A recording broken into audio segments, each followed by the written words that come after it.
मैं हूं सोनिया सत्ती और आप देख रहे हैं प्रोग्राम हकीकत क्या है। नाज़रीन, बैक टू बैक जो पीएमएलएन को रिलीफ मिल रहे हैं, मरियम नवाज एवन फील्ड जो केस था उन पर, उसमें बरी हो गई। और फिर हमने देखा वजीर आजम शहबाज शरीफ, हमजा शहबाज, मनी लॉन्ड्रिंग का उन पर मुकदमा था। और इस पर पाकिस्तान तहरीक इंसाफ का बड़ा एक क्लियर स्टांस था, मौकिफ था कि हमारे पास एविडेंस है। और आपको याद होगा शहजाद अकबर साहब उस वक्त के मुशीर एहतसाब लंबी लंबी प्रेस कॉन्फ्रेंसेस करते थे और कहते थे कि ये हैं सबूत और ये एक ठोस केस है शहबाज शरीफ साहब के खिलाफ। और बाकी जितने भी केसेस हैं वो ये कहते थे कि ये हमारे बनाए हुए केसेस नहीं हैं, ये पुराने केसेस हैं जो हम ओपन करके इनकी इन्वेस्टिगेशन करवा रहे हैं। लेकिन ज़ाहिर है आज फैसला भी आ गया उस केस के हवाले से, और ये सबसे बड़ी खबर रही गुज़िश्ता रोज़ की। अब नाज़रीन, बड़े सवालात उठ रहे हैं। इमरान खान साहब एक तरह बात करते हैं कि एनआरओ 2 की जो मैं बात करता था उसका तसलसल आप देख रहे हैं कि ये आई इन हुकूमत इतने ली इस वजह से थी कि अपने ऊपर जो बने हुए केसेस हैं, जो मुकदमात हैं, ख़त्म कर सके। कहीं ना कहीं तासुर मिलता है खान साहब के इस मौक़िफ़ को। खुर्रम दस्तगीर साहब ने एक टीवी टॉक शो में बात की थी और उन्होंने ये बड़ा क्लियरली कहा था कि ये हमें पैगाम पहुंचाया गया है कहीं से कि इमरान खान साहब की अगर हुकूमत गिराई नहीं गई, आपने हुकूमत ना ली तो ये सबको अंदर कर देंगे और भी केसेस बनाएंगे, आपके लिए मुश्किलात बढ़ जाएंगी, अगले 10 साल खान साहब के होंगे। सो जनाब, अब सवाल ये पैदा होता है कि क्या ये प्रोसिक्यूशन कमज़ोर थी, केस कमज़ोर था, या कहीं ना कहीं वाकई पसे पर्दा कोई गेम चल रही है, नवाज शरीफ साहब वापस आएंगे नहीं आएंगे। बहुत सारे मामलात हैं जिन पर आज प्रोग्राम में बात करेंगे।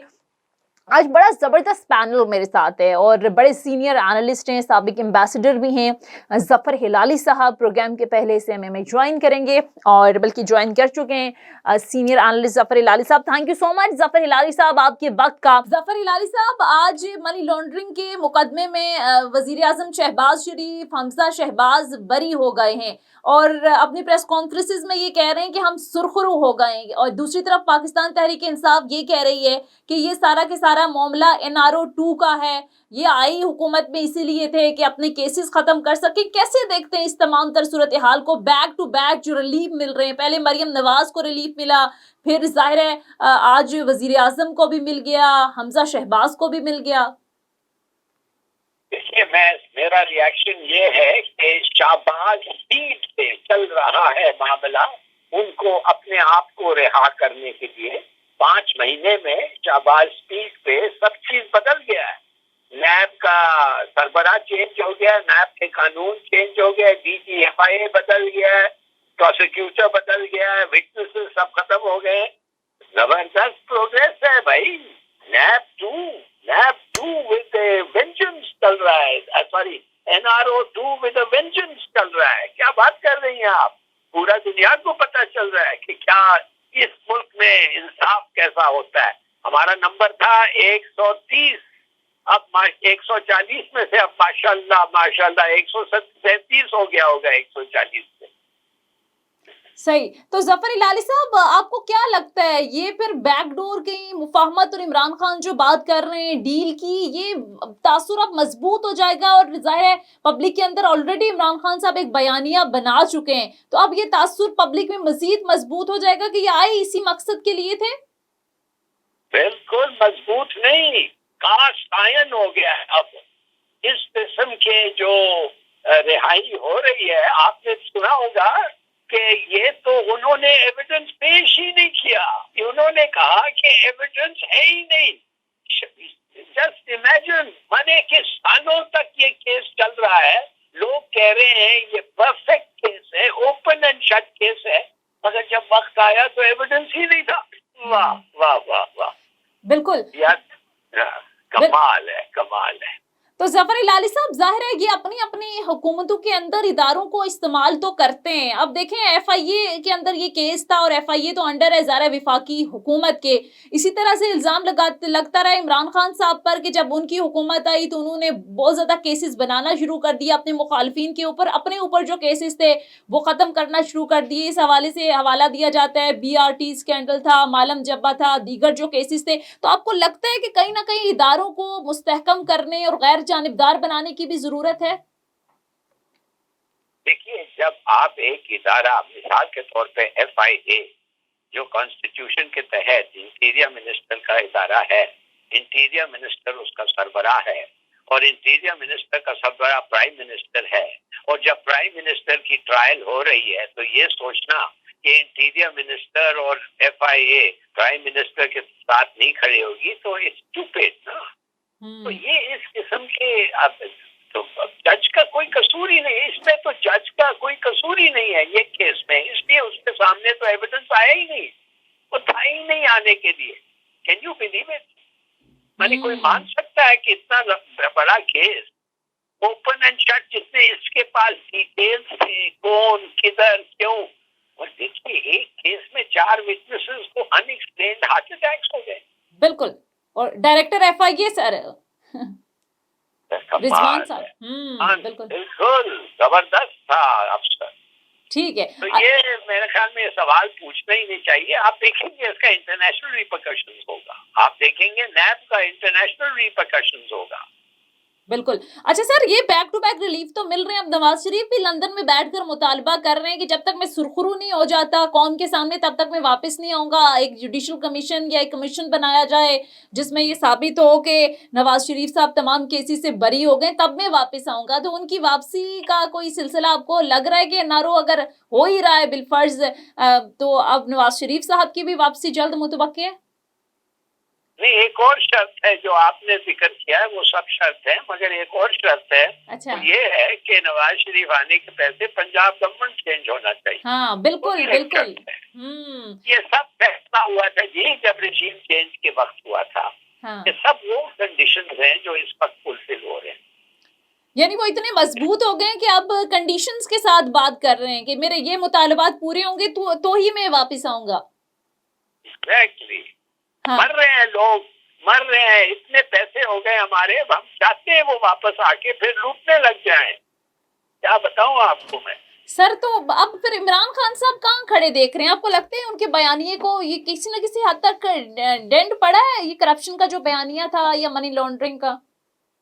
देखिए, मैं आपका सवाल होना चाहिए कि अवाम किधर खड़ी हुई है। हाँ। और ये सब चीज पता चल जाएगा आपको जब 16 अक्टूबर को इलेक्शन हो रहे हैं ना, इसमें पता चल जाएगा। अगर ये अवाम परवाही नहीं कर रही है और ये इलेक्शंस को रिग हो सकते हैं, परवाही नहीं कहती है, रिग होते हैं, नतीजा का परवाही नहीं है उनको, तो फिर ऐसा ही होता है। इसी किस्म के हमारे लीडर्स आते रहेंगे। मगर अगर अवाम समझती है कि काफी हो गया है, हद हो गया है, तो फिर ठीक से वोट करें और उधर रहें जब तक उनकी वोट की गिनती ना हो। यही तो बात इमरान खान साहब कर रहे हैं ना सर, कि ठीक है अब जो भी हुआ, साजिश हुई, जिस तरह से मेरी हुकूमत को निकाला गया, अब इलेक्शन में जाते हैं, अवाम फैसला कर लेती है, तो उनकी कोई सुने तो ना सर। नहीं, क्या मतलब फैसला? वो इलेक्ट करेंगे ना, कैंडिडेट होगा। हाँ। अगर आप जिस कैंडिडेट जो इनके साथ नहीं है उसके जो खिलाफ, उनके खिलाफ जो है उनके लिए वोट करें, तो जाहिर है अगर आपने वोट किया और जो कैंडिडेट इनके खिलाफ है तो बेहतरी होगी। लेकिन जफर इलाही साहब कहते हैं कि पाकिस्तान में हुकूमत बनाने के लिए AAA का हमेशा से बड़ा किरदार रहा है, और इमरान खान साहब ने तो बेवक्त ललकार दिया है बहुत सारे ऐसे लोगों को। तो आपको लगता है फिर उनकी अपने लिए मुश्किलात हो सकती हैं, या आपको लगता है कि यही सही वक्त था, इमरान खान ने स्टैंड लिया और ठीक लिया? देखिए, ये बिल्कुल सही बात है कि एस्टैब्लिशमेंट जिधर खड़ा हुआ हो उसका बड़ा इम्पोर्टेंट रोल होता है। मगर ये कहना कि उनका रोल पब्लिक को पता ही नहीं है और वो रोल वो अदा करते हैं और किसी को पता नहीं है, गलत है। और खास तौर आज सबको पता हो जाएगा अगर इस इलेक्शन अनफेयर हो और नॉन ट्रांसपेरेंट हो, सबको पता चल जाएगा। मुनसिफाना अगर नहीं है वो खुद लोग कहेंगे मुनसिफाना नहीं, और उसका कोई मॉरल स्टैंडिंग होगा ही नहीं।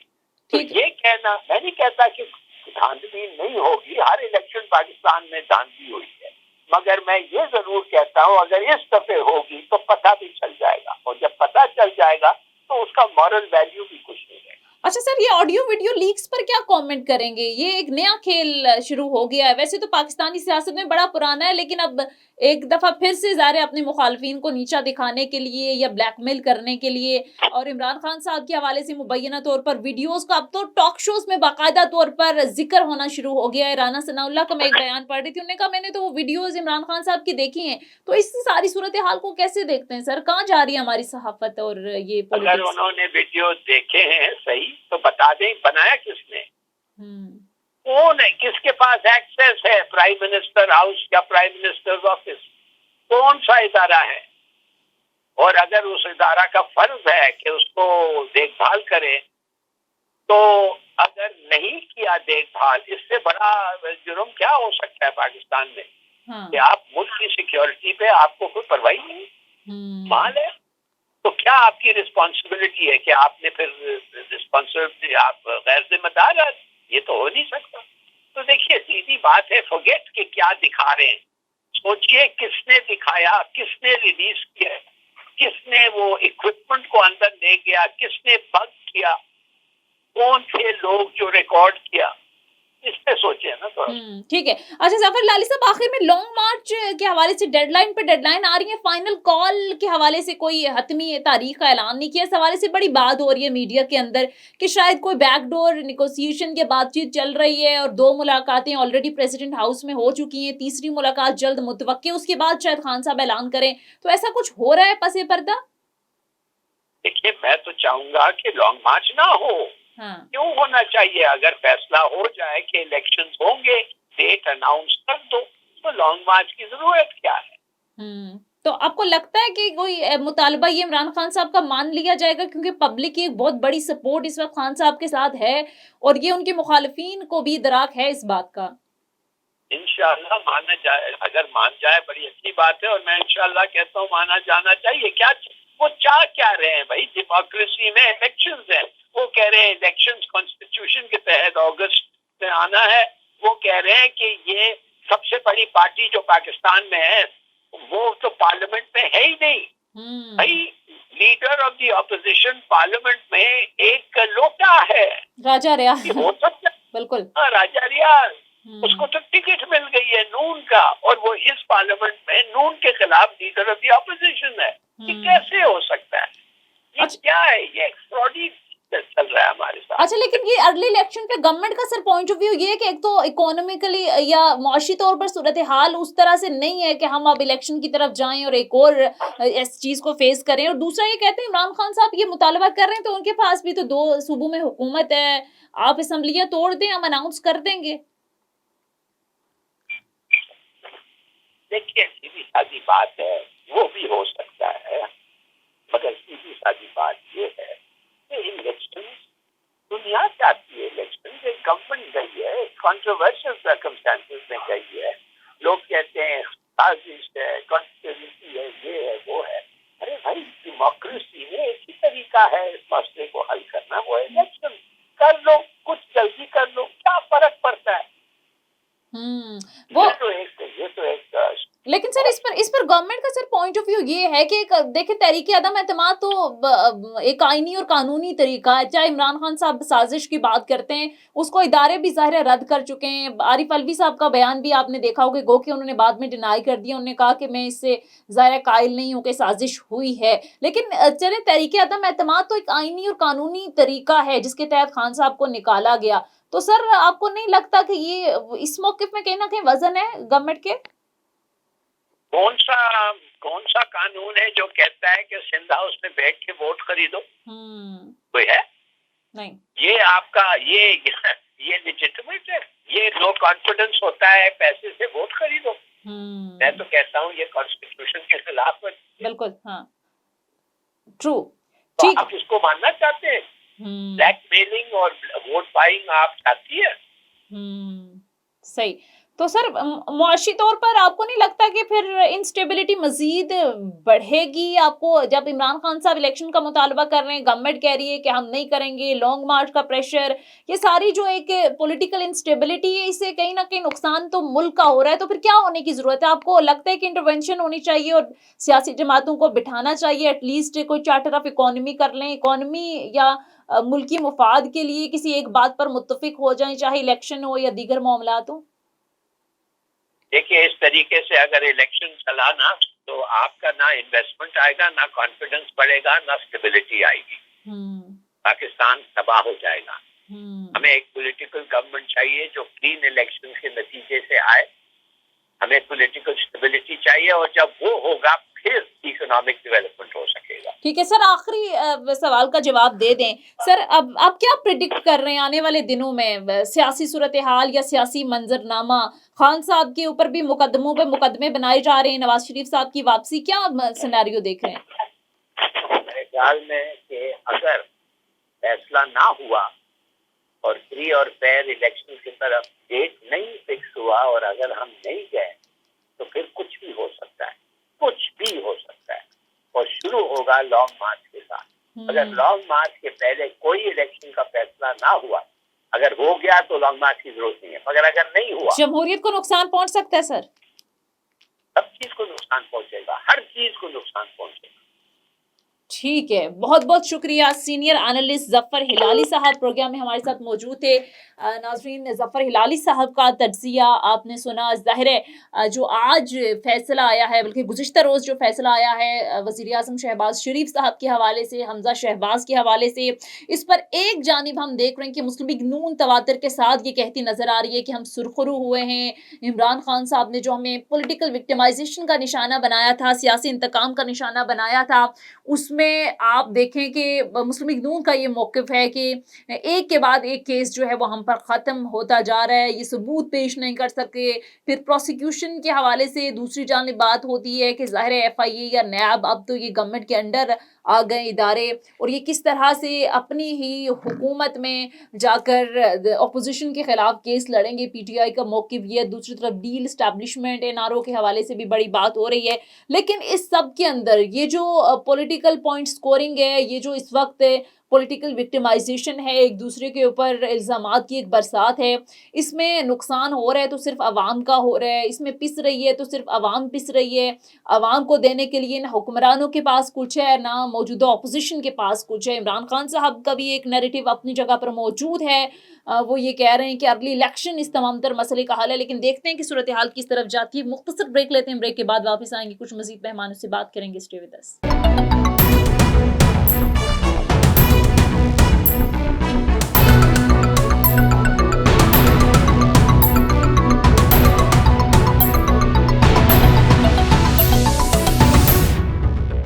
ब्रेक के बाद खुशामदीद। सीनियर एनालिस्ट अजीम चौधरी साहब हमें ज्वाइन कर चुके हैं। Thank you so much sir आपके वक्त का। अजीम चौधरी साहब, ज़ाहिर बात आप कर रहे थे कि बड़ी बात हो रही थी कि हमारे पास सबूत हैं, लेकिन साबित कुछ नहीं कर सके। हालांकि 3.5 साल का अरसा था खान साहब के पास, एक मौका भी था कि वो साबित कर सके। लेकिन एक और चीज़ अजीम चौधरी साहब कि ज़ाहिर है ये FIA के अंदर केस था, और FIA तो विफाकी हुकूमत के अंडर होता है। तो अब जब हुकूमतें बदली तो ज़ाहिर है ये कैसे हो सकता है कि FIA पूरे एविडेंस के साथ जो है वो बात करे या एविडेंस दे। उसी गवर्नमेंट के खिलाफ राना सनाउल्लाह ज़ाहिर है इसको हेड करते हैं। जहाँ तक मेरी याददाश्त काम करती है, सुप्रीम कोर्ट ने इस केस के बारे में रिकॉर्ड तलब किया था और ये कहा था कि इसकी रिपोर्ट जो है वो सुप्रीम कोर्ट को दी जाएगी, और FIA को पाबंद कर दिया गया था कुछ चीजों पर, और उसमें हाजिरी भी यकीनी बनाने की बात थी, तफ्तीश का मामला भी था। ये चीजें सुप्रीम कोर्ट की तरफ से पाबंदी थी, और अगर सुप्रीम कोर्ट की पाबंदी की कहीं रोगर्दानी हुई है तो वो सुप्रीम कोर्ट खुद उसका हिसाब ले लेगी।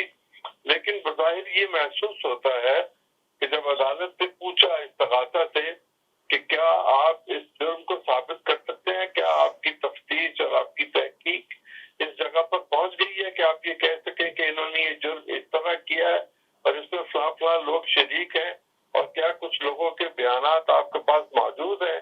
तो शायद इस्तगासा ने ये कहा कि नहीं, हम ये साबित नहीं कर सकते, हमारे लिए ये नामुमकिन है साबित करना, और उसकी बुनियाद पर इस केस को खत्म किया गया है।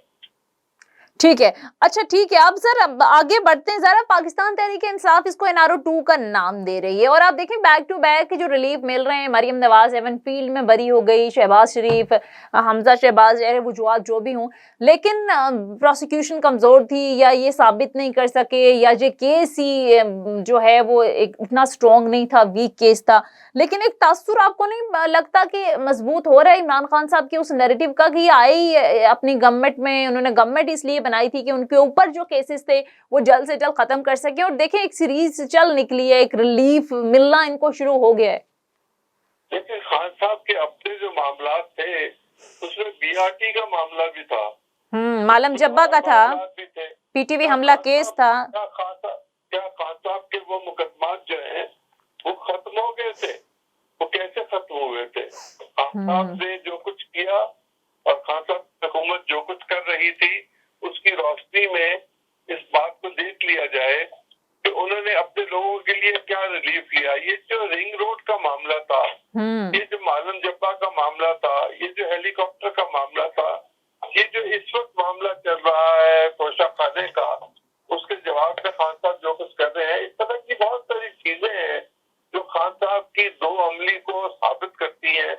और ये पता चलता है कि खान साहब जो कुछ कह रहे हैं वो पॉलिटिकल मोटिव की बुनियाद पर कह रहे हैं और वो अपनी पॉलिटिक्स को इस महज में रखना चाहते हैं कि वो जो 14-15 साल से एक ऑर्गेनाइज तरीके से कैंपेन बनी हुई है कि ये चोर है, ये डाकू है, ये लुटेरे हैं, और मेरे हिसाब से आप सर कहते हैं मनी लॉन्ड्रिंग हुई नहीं है।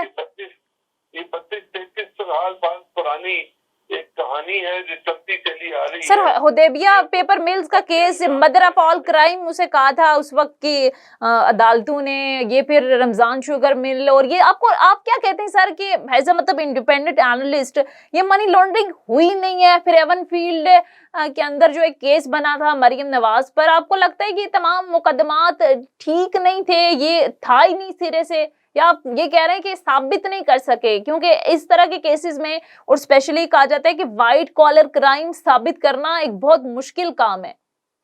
लेकिन इस वक्त जमाने तालिब में हम पढ़ते थे, उस वक्त हम बिलियन लिखने की हद तक ही देखते थे, ये कैसा होता है लिखा हुआ। मैंने तो नहीं देखे हुए बिलियन, मुझे तो नहीं पता कि मनी लॉन्ड्रिंग के तरीके क्या है, ना आपको पता होंगे कि मनी लॉन्ड्रिंग के तरीके क्या है, हुई कि नहीं हुई। ये तो हुकूमती इदारों का काम था। शहजाद अकबर साहब इसी काम के लिए लगाए, मतलब एक आम शहरी भी सर क्वेश्चन रखने का मजाज है ना कि बिलफर्ज ये बार बार जाहिर है इमरान खान साहब भी बात करते हैं, चाहे वो अपने पॉलिटिकल मुखालिफिन के लिए बात करते हैं, लेकिन वो ये कहते हैं कि देखिए जब आप हुकूमत में नहीं थे तो आपके पास इतनी असासे थे, अचानक ऐसा क्या हुआ कि आपकी गवर्नमेंट में आने के बाद अब लंदन में फ्लैट भी बना देते हैं, आपकी जायदादों में कई गुना इजाफा भी हो जाता है। जी उसका खान साहब के सर वो खान साहब की अलग डिबेट है ना, वो खान साहब के लिए मैं ये नहीं कह रही कि वो दूध के दूल्हे हैं ना, मैं तो अभी बात ये कर रही हूँ ना। दूसरी बात वो आपके लिए दूसरी बात नहीं खान साहब सर वो मैं नहीं कहती कि वो सारे केसेस से बरी जिम्मे है। मालम जब्बा, बीआरटी स्कैंडल, फिर वो हेलीकॉप्टर, फिर जाहिर है चीनी स्कैंडल आया, गंदम स्कैंडल आया, उनके अपने दौर के केसेस हैं। वो हर पॉलिटिकल जमात का मसला यही है ना कि वो अपने आप को फरिश्ता साबित करने में लगी हुई होती है। इमरान खान साहब मैं ये नहीं कहती कि वो ठीक है, बाकी सब चोर हो गए। नहीं सर मेरा मौक़िफ़ ये नहीं है, मैं सिर्फ ये कह रही हूँ कि हर सियासी जमात का ये मसला है, लेकिन स्पेसिफिकली जाहिर है सर आवाम भुगत रही है। पिछले 75 सालों से आप देखें क्या हशर कर दिया गया इस मुल्क का। आप देखें इकोनॉमी, हमें आलमी मालियाती इदारों का गुलाम बना दिया गया है। अब अमेरिका के इशारों पर हमें ना चाहते हुए सब करना पड़ता है जो हम नहीं करना चाहते, तो सर अवाम ही भुगतना पड़ता है। ये तो चंद एक छोटे से तबके ने महल बना लिए, बाहर जायदादें बना ली, अयाशियां और अब सब कुछ खरीद लिया। अवाम के हिस्से में क्या आया सर? अवाम सवाल करती है। अब मेरी बात इत्मीनान से सुनिएगा। देखिए कौमी असेंबली में एक पब्लिक अकाउंट्स कमेटी है जिसके सामने वफाक के तमाम महकमे अपने ऑडिट पैराज के साथ पेश होते हैं और ये रिपोर्ट भेजी होती है ऑडिटर जनरल पाकिस्तान में। ठीक है। और ये होती है करप्शन महकमों के अंदर जो सरकारी बाबू करते जिसमें मिस अप्रोप्रिएशन ऑफ फंड होती है, जिसमें मेजरमेंट होती है, जिसमें मिस यूज होता है, सब कुछ होता है इसमें। ये आती है वहां के मुंतखब नुमाइंदों के सामने जो उसका हिसाब लेते हैं। लेकिन यहाँ आने से पहले यही रिपोर्ट जो है ये डिपार्टमेंटल ऑडिट कमेटीज के सामने पेश होती है, जो इसका हिसाब लेते हैं और उसमें वो कुछ चीजें तय कर देते हैं, कुछ आगे आ जाती हैं।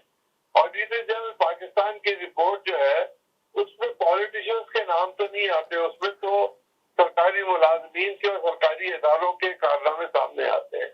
इसी तरह प्रोविंशियल असेंबलीज में भी पब्लिक अकाउंट्स कमेटीज मौजूद होती हैं, जिसमें सूबाई महकमा जात जो है उनकी इसी तरह की माली बेज़ाब्तगियों के मामला जो है उन पर गुफ्तगू होती है, उनको सेटल किया जाता है, उन पर सजाएं दी जाती है, उन पर रिकवरी करवाई जाती है। अच्छा, अगर इस मुल्क में हमने सिर्फ पॉलिटिशियन को गाली निकाल दी है सर तो जिम्मेदार वही है ना, अवाम उनको एतबार करते हैं ना, अवाम उनको वोट देकर अपने कंधों में बिठाकर इख्तिदार के ऐवानों में इसलिए लाते हैं कि हमारे हुकूक की बात करें ना सर। फिक्रा पूरा कर लेते। जी जी, अगर हमने उनको बुरा भला कहना है तो ये फैसला कर लिया जाए कि पाकिस्तान में पॉलिटिकल लोग, इलेक्टेड लोगों ने कितनी करप्शन की हुई है और पाकिस्तान के नॉन इलेक्टेड और पाकिस्तान की सिविल ब्यूरोक्रेसी ने कितनी करप्शन की हुई है। दुकानदार करप्शन करता है कि नहीं करता? क्या सुना? चेक एंड बैलेंस किसने रखना है सर दुकानदार की करप्शन पे? एक रेडी वाले की, एक दुकानदार की सारी करप्शन पर चेक एंड बैलेंस किसने रखना होता है सर? वो चेक एंड बैलेंस के लिए जो है अल्लाह ने भी एक निजाम बना रखा हुआ है। रेडी वाले की आप क्या करप्शन करेगा वो बेचारा, जिसके पास खाने के लिए नहीं होगा, वो तो करप्शन को करीब से जानता भी नहीं होगा कि ये क्या होती है। क्या करें सर फिर? करने आता है, क्या करें सर फिर? मुशक्कत करके कमाते हैं। क्या करें फिर सर? हल क्या है? हल ये है कि मुल्क में अदल का निजाम कायम किया जाए, एहतसाब का ऐसा निजाम हो। तो ये हुक्मरान ही करेंगे ना सर, ये अवाम के नुमाइंदे जिन्हें मुंतखब करती है इतनी उम्मीदों के साथ सर करती है। इमरान खान करप्शन के खिलाफ बात की, आधी पब्लिक उनके साथ निकल आई, लेकिन उन्होंने भी ज़ाहिर मायूसी किया, उन्होंने भी कोई जितने दावे थे, तो फिर जिधर थोड़ी सी भी उम्मीद की किरण लगती है, थोड़ी सी भी रोशनी नजर आती है, अवाम उस तरफ चल पड़ती है कि शायद ये हमारे वोट का सही इस्तेमाल करे, शायद ये हमारे लिए कोई उम्मीद की किरण बन सके। लेकिन होता कुछ भी नहीं है। ये सब फिर किसने करना है सर? अदल का निजाम कायम करना फिर किसने करना है? ये कर रहे हैं अब आपने और मीडिया ने और उन लोगों ने जिनकी आवाज लोग सुनते हैं, जिनकी बात लोग सुनते हैं, जिनके व्यूअर्स ज्यादा है। ये काम अब उनका रह गया है। पाकिस्तान का मीडिया भी एक फरीक है पूरी सूरत हाल में, और पाकिस्तान के जो इदारे हैं, गैर सरकारी इदारे, वो भी फरीक हैं अब इस सूरत हाल में। ये वैसे अजीम चौधरी साहब बड़ी एक लंबी ऐसे में राय आमा को हमवार करने के लिए मीडिया की जरूरत है। हाँ, अच्छे मीडिया कौन सा सर आजाद है? और सोशल मीडिया जो कुछ कर रहा है और जो कुछ उसके जरिए करवाया जा रहा है, उस पर तो खैर अब गिरफ्तारियां भी शुरू हो गई। हाँ, तो वही दुश्मनी की हद तक ले गया लोगों को। पाकिस्तान में कोई खिलाफ वो सर वो बात तो नहीं है ना कि बोल के लब आजाद है तेरे, अब वो मामलात भी नहीं रहे सर। वो आजादी से आप बोल भी नहीं सकते, आप अपना पॉइंट ऑफ व्यू नहीं दे सकते। जर्नलिस्ट होना तो सर दूर की बात है, काम शहरी की हैसियत से भी आप बात नहीं करते सर, उठवा लिए जाते हैं। मैं यकीन के साथ कह सकता हूँ कि जितनी आपकी मेरा जर्नलिस्ट, बिल्कुल, no doubt sir, no doubt sir, हम आपसे ही सीख के। मुझे तो मेरा हाथ तो कभी किसी ने नहीं रोका था। मैं जो लिखना चाहता था, जो कहना चाहता हूँ, मैं भी कह रहा हूँ, लिखता भी था, माशाल्लाह के दौरों में भी लिखता रहा। लेकिन बहुत सारी मिसालें सर, मैं नाम नहीं लेना चाहती ना, वो आपके सामने बहुत सारे लोग ज़ाहिर है आजकल तो एक चीज बन गई है कि आपका टिल्ड है इस जमात की तरफ उसकी तरफ, तो सर मिसालें आपके सामने नहीं है बहुत सारी, मैं नाम नहीं। इफरात की कमजोरी है ना, इसमें रियासत की कमजोरी नहीं है, ये इफरात की कमजोरी है कि अफराद अपने जाती मकासद के लिए अपने होने का गलत इस्तेमाल करते हैं। ठीक है, तो आप कह रहे हैं सर आपके नजदीक इस वक्त सहाफत या मीडिया इस वक्त आजाद है, आप आजादी से हर बात कर सकते हैं। मैं उनकी कैद की बात भी नहीं कर रहा और आजादी की बात भी नहीं कर रहा।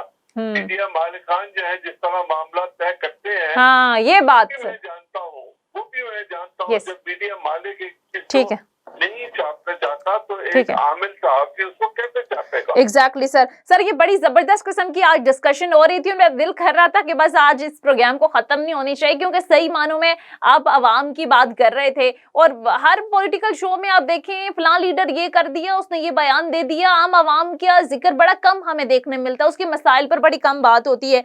बहरहाल सर बहुत बहुत एक राज की बात कह दूं? जी प्लीज। तो ये कि जो सियासी रहनुमा बयान देते हैं ना, हाँ वो अपनी कंजम्पशन के लिए देते हैं, वो लोगों के लिए नहीं देते। एग्जैक्टली सर, बिल्कुल बिल्कुल सर। ठीक है, बहुत बहुत शुक्रिया सीनियर एनालिस्ट अजीम चौधरी साहब प्रोग्राम में हमारे साथ मौजूद है। बहुत शुक्रिया सर आपके वक्त का। नाज़रीन ये था हमारा आज का प्रोग्राम, फीडबैक जरूर दीजिएगा। अगले प्रोग्राम तक इजाजत दीजिए, खुदा हाफिज।